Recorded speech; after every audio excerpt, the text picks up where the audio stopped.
जय माता दी दर्शकों, अथर्व पराशर ज्योतिष चैनल में आपका स्वागत है। आज मैं आपको बताऊंगा ग्रह राहु ग्रह के बारे में और कुंडली में के माध्यम से कैसे देखें राहु की स्थिति एवं खराब राहु को शांत करने के उपाय। आप इस वीडियो को पूरा देखें और अंत तक बने रहें। यदि आप इस चैनल पर नए हैं तो प्लीज़ इस चैनल को सब्सक्राइब करें और बेल आइकन को भी दबा दीजिए ताकि समय समय पर मेरी वीडियो का नोटिफिकेशन आपको मिलता रहे। इस वीडियो को ज़्यादा से ज़्यादा लोगों में शेयर करिए। ज्योतिष में राहु को राक्षस ग्रह माना गया है। अमृत पीने के कारण इन्हें दैत्य और देवताओं के बीच के श्रेणी में रखा गया है। इसके अलावा राहु को मुख्यतः खौफ का ग्रह माना गया है, और वैसे हो भी क्यों ना। कहावत है, राहु चाहे तो बना दे लाख, नहीं तो कर दे राख। राहु का ज्योतिष में बड़ा ही महत्व है और कलयुग में तो इनका और ज़्यादा महत्व है, क्योंकि इस भौतिकतावादी युग में सांसारिक सुख की उपलब्धि किसी भी प्रकार से प्राप्त करने को एक व्यक्ति आज के समय में अचीवमेंट मानता है, एक उपलब्धि मानता है। राहु को छाया ग्रह भी माना गया है। ये किसी भी कार्य में गुणात्मकता लाते हैं। ये कुंडली में जिस राशि में बैठे हैं उसके मालिक की स्थिति के अनुसार ही फल देते हैं। मैं समझाने का प्रयास करता हूँ। मान लीजिए राहु वृश्चिक राशि में बैठे हुए हैं, जिसके स्वामी है वृश्चिक राशि का स्वामी है मंगल, तो वो इसी के हिसाब से संबंधित भाव में उग्रता देता है। मान लीजिए ये लग्न में बैठे हुए हैं, वृश्चिक राशि में बैठे हैं, तो वृश्चिक राशि के स्वामी हुए मंगल, और लग्न जो है, लग्न से आपके व्यक्तित्व का पता चलता है। तो कहने का मतलब है, यदि लग्न में वृश्चिक राशि में बैठे हैं तो आप समझ जाइए कि व्यक्ति के स्वभाव में उग्रता होगी, वो तेज तर्रार होगा। इसी प्रकार जीवन में अचानक से होने वाली घटनाओं को घटित करने में भी राहु का योगदान रहता है, और मस्तिष्क के ऊपर राहु का अत्यधिक प्रभाव रहता है। रात को बुरे सपने आना, रात को सर्प इत्यादि देखना, ये सब भी राहु के कारण है। यदि एकदम किसी काम को लेकर आपके दिमाग में फितूर चढ़ जाएं, तो ये भी राहु के कारण है। छोटे बड़े अपराध, स्कैम, ये सब राहु से प्रभावित लोग करते हैं। राहु के कारण डिप्रेशन, डर का भाव होना, ये भी राहु ही देता है। कई अगर राहु बुध के साथ पीड़ित स्थिति में है या चंद्रमा के साथ पीड़ित स्थिति में है, तो साइको मेंटल कंडीशन देता है। बीमारी का पता ना लगना और एकदम बड़े रूप में आपके सामने आना, ये भी राहु के कारण है। यदि जुए सट्टे की तरफ मन जाएं और नुकसान हो जाएं, तो ये खराब राहु की निशानी है।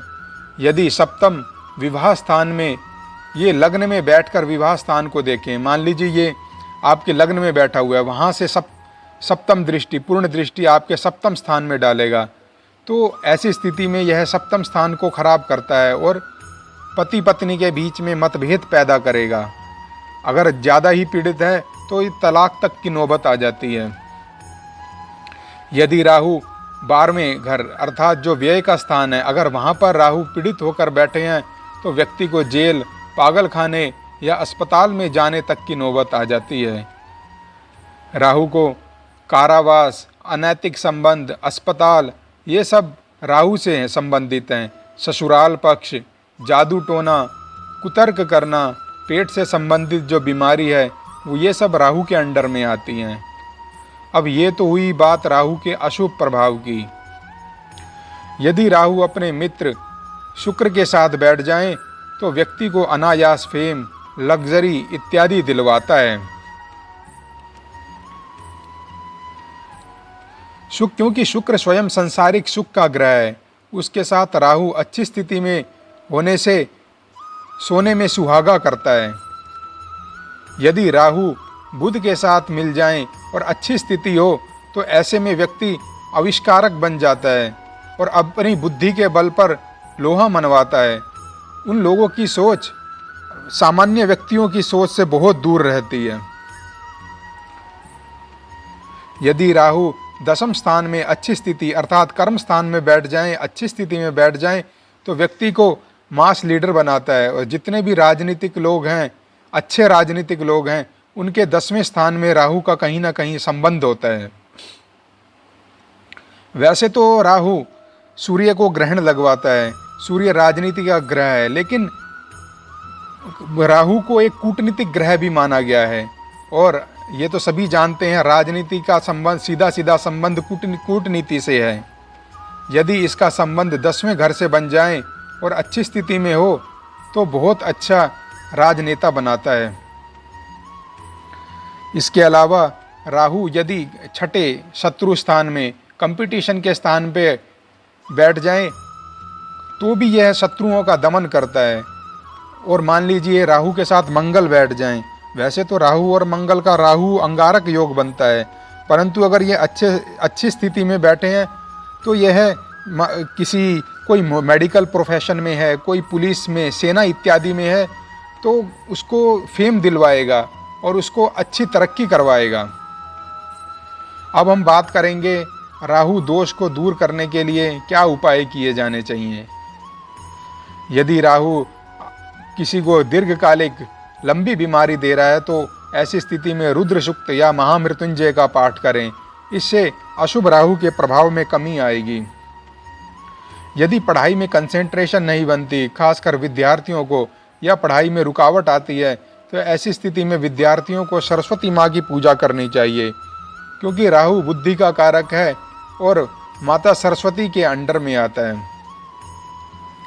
राहु पीड़ित व्यक्ति यदि राजनीति में सफलता चाहते हैं तो उन्हें नॉनवेज, शराब इत्यादि का त्याग करना चाहिए। यदि नौकरी में दिक्कत आ रही है तो नारियल को 7 बार एंटी क्लॉक डायरेक्शन में घुमाकर संध्या के समय में पानी में बहा देना चाहिए। यह कच्चे कोयले का दान करने से भी लाभ मिलेगा। राहु हनुमान जी से डरता है, इसलिए राहु ग्रह को मनाने के लिए हनुमान जी की नित्य प्रति पूजा करनी चाहिए। राहु खराब होने पर यदि अचानक नुकसान हो तो चांदी की गोली जेब में रखें, और मूली का दान करने पर भी राहु दोष की शांति के लिए शुभ माना गया है।